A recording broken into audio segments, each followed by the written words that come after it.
Oh dear. I've been listening to the news. It's never a good idea for me to listen to the news. I've also been going down my Facebook feed and looking at the Twitter, and it's not a good world out there right now. Because we've all gone down into lockdown, sort of full lockdown. Go to your bedroom, you bad, naughty children. Into your bedroom before I spank your bottom.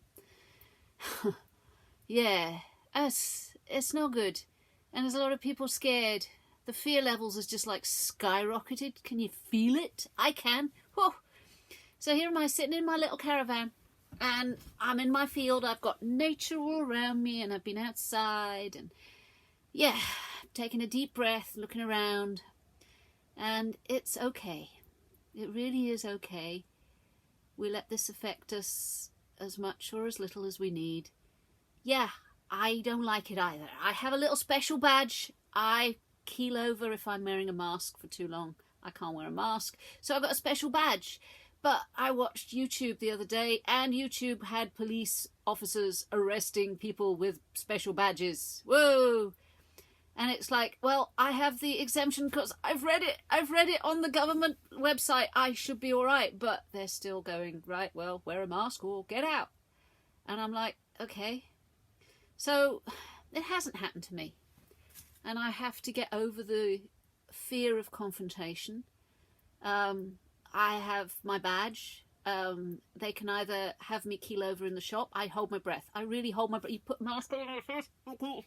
I can't breathe. I'm really sorry. I'm a neurotic female in this. I'm not that sorry. I'm angry about it.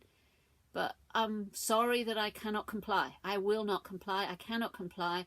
I keel over. I really don't want to faint in the middle of the shop. So, again, it did happen. So it is like, okay, I'm not complying. And I cannot comply. So, and I also cannot get a vaccine. And what makes it worse is I'm allergic to half the gels as well. You know, that gel you put it on my hand goes all red and puffy and blisters. It's like, okay, so you want to vaccinate me? Well, I had a vaccine reaction years ago. There's an autoimmune system, so I'm allergic to a lot of the vaccines. You put it in me and I was in hospital, and it wasn't fun. That was decades ago. That was absolutely a long time ago. But I am terrified of having a vaccine because, okay, supposing I'm incapacitated, supposing I can't work, supposing I'm a mental vegetable, my brain hemorrhages, supposing it kills me, the vaccine is not for everybody. So here I am, I'm social distancing, and I'm washing my hands. I can do that. I'm staying away from people. People are just scared.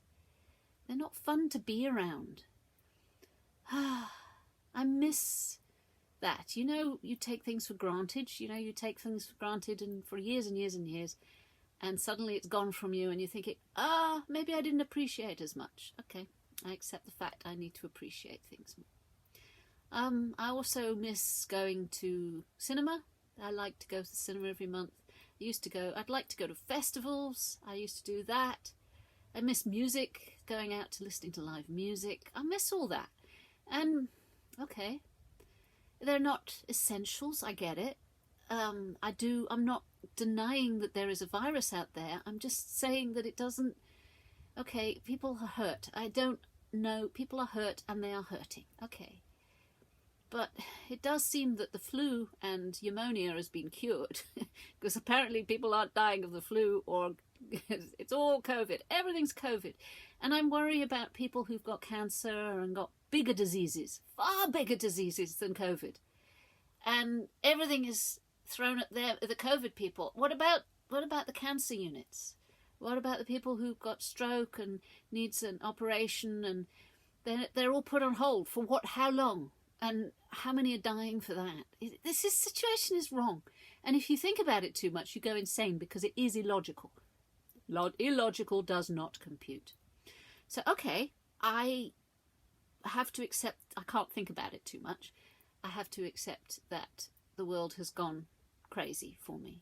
For me. It may be logical for you, and I really hope so.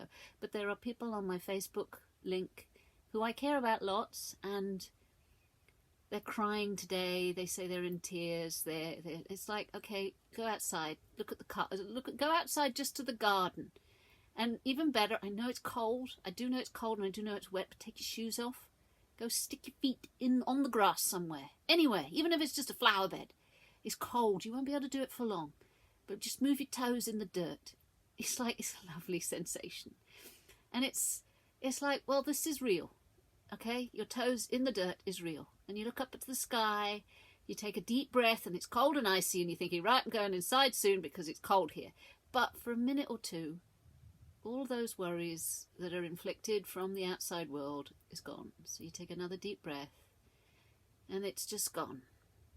And you smile, just the smile. I have a cat that's prancing around while I was doing this. He was going, what the fuck, Mum? What are you doing? But he caught me another mouse today, and then the mouse disappeared somewhere, so I'm now looking at all my shoes before I put them on. But, you know, you smile, and those are the things. You find somebody you love, whether it's your children, you go hug them, and you just be with them, and it's okay. You know, life is bigger than all this, and yet we need to concentrate on the bits that are bits that you can touch, you can taste, you can feel, you can smell, laugh. It's okay.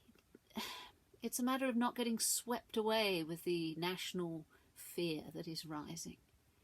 And it's a matter of holding hands with somebody and just knowing that for this moment, everything's safe, everything's okay. And we can deal with stuff. And you're not alone, okay? I know we're all being sent to our bedrooms like naughty children, and there are some bedrooms that are all by themselves, but you know what? There is a lot of people feeling the same way you are, and the anger is there too, because once the fear shifts, there will be anger.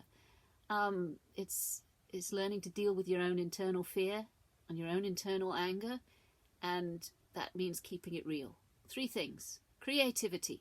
That means distraction. Go draw something, paint something, listen to music and dance. That's the easiest thing. I love Spotify. Spotify is brilliant. Listen to music and dance. Move your body. Nobody's listening, nobody's watching. You're all by yourself. So take a deep breath. Be creative. And laugh. Humor. Humor keeps us sane. It keeps us human. Human humor. There we go.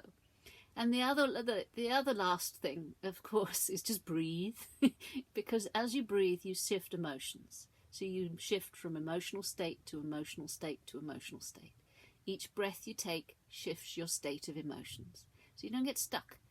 Feeling emotions is fine. I've learned that I have a lot of shitty emotions, but I can always shift them onto the next one, onto the next one. It's only when I get stuck in emotions, when I get stuck in anger or stuck in irritation, that it builds into a depression or an anxiety, and that's stressful. So it's a matter of keep the emotional flow moving.